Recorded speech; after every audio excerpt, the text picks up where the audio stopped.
colleagues, there has been an amendment tabled. Call on Councillor Taylor to move the amendment. Thank you, Lord Mayor. I am a bit surprised by Councillor Murison's comments because actually one of the main points of discussion I had with the Newcastle cycling campaign when I met with them in January was the lack of an up-to-date cycle strategy for the City Council and their strong desire to see that implemented as soon as possible.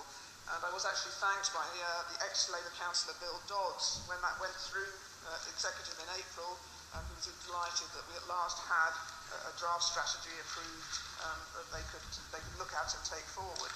So if those are his views, it's a shame perhaps he didn't ask the Newcastle cycling campaign whether they'd be willing to accept the revised version. I obviously very much welcome the role of the Newcastle cycling campaign in raising the profile and acting as a pressure group over the last year, and they've done a lot of good work, not least providing us with the names of 800 people who can be contacted in future as an online forum for comments about any strategies or plans that we want to introduce in this city. And we do support their aims and their manifesto for better cycling provision. Having said that, I felt that the motion ignored the work that's been done over many years by both sides of the chamber that has led to a lot of improvements, and also ignored the very important work done by the Cycling Forum, by the Bicycle User Group in the city, by the CTC, Sustrans and others that have already made some major differences to cycle provision in the city. And it does almost suggest that we're starting from this point, whereas of course that's very far from the case.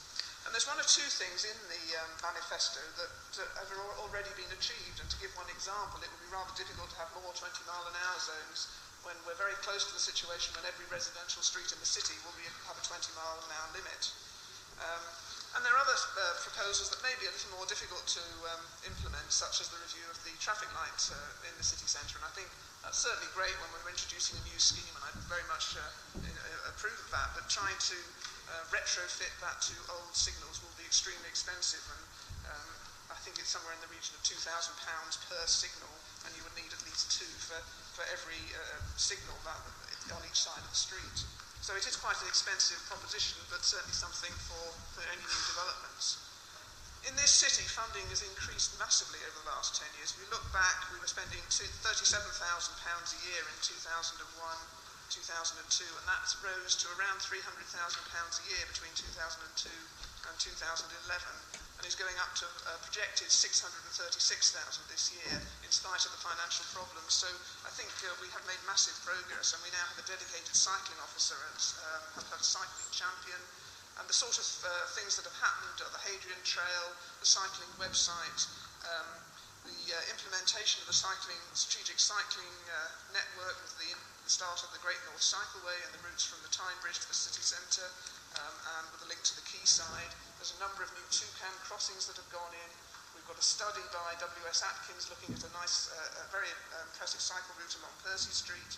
And we were actually recently noted to be 7th out of 207 councils at fixing potholes reported by cyclists. And we actually mended 99% between January and April this year. The cycling strategy, as I've said, was one of the demands of the Newcastle cycling campaign. It's got very ambitious targets. It was agreed without dissent in April, and there have been very few objections during the consultation process, and it has very ambitious targets and some clear aims. And I'm rather dismayed that a strategy that was approved in April may not actually be approved by Cabinet until next year.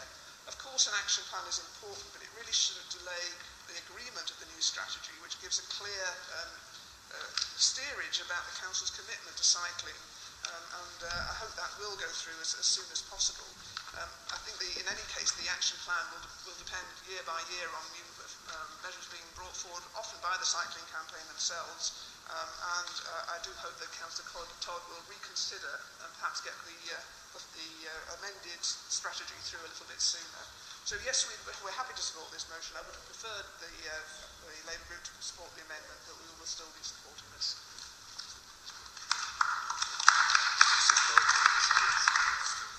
Councillor Salidas.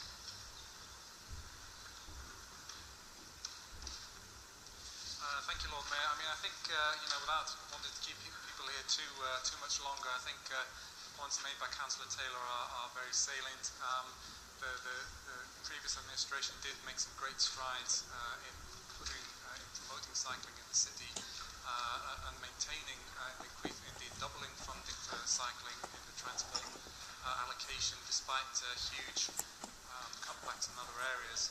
I think we haven't got any particular objection to the motion, but I think it does demonstrate the danger of potentially sort of regurgitating verbatim, something that's been put forward, as a proposal. I mean, I haven't got any problems with the cycling campaign in principle, but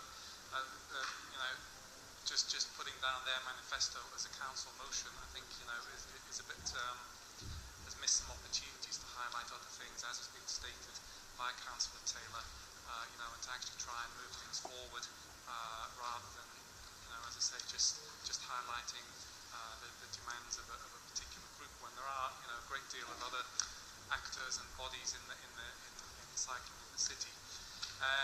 But I think it'll be very interesting to see whether the new administration do continue to support cycling, which is obviously green, healthy, safe and cheap, particularly in the current climate when everyone's trying to sort of save money, petrol prices through the roof, and it's a really good way to get around for short distances, in particular around the city.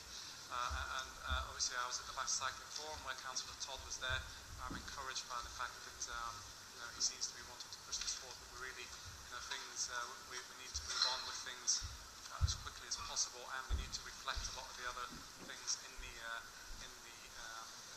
amendment that Councillor Taylor has promoted. I was slightly puzzled to hear that the wording is alleged to have changed from the cycling campaigns thing. Perhaps I'm not reading it correctly. I can't see any changes.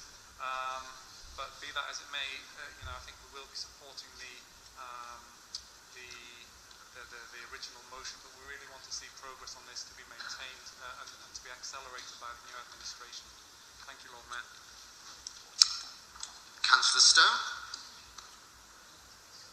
Thank you, Lord Mayor. I'd like to echo the support for the motion and the amendments. I mean, I've personally been trying to do my bit in this respect over the last couple of years, and I've found it, both invigorating and frustrating by cycling more in the city, in that you do see the benefits very easily when you do cycle. It is possible to get through the city far quicker than you see people sitting in traffic and doing so. Obviously, there's health benefits as well.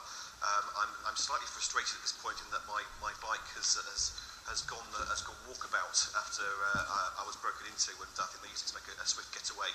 So I'm waiting for my insurers to sort me out with the replacements at the moment. But clearly there are significant benefits, and I do support the extension of this agenda. But one point I don't want to hopefully be seen to be unduly negative. There is one point I'd like to inject a note of caution into the debate.